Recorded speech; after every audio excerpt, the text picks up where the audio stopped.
Praise the Lord. June 18వ తేదీ 2024.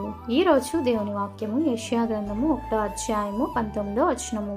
మీరు సమ్మతించి నా మాట విన్న ఎడల మీరు భూమి యొక్క మంచి పదార్థములు అనుభవింతురు.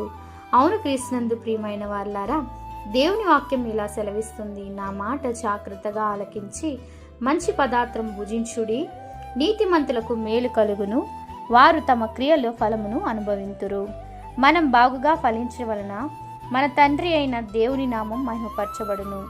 నాయందు మీరును మీ యందు నా మాటలు నిలిచి ఉన్నడల మీకేది ఇష్టమో అడుగుడి, అది మీకు అనుగ్రహింపబడును అని ప్రభు అయిన క్రీస్తు మనకు అభయమిచ్చెను.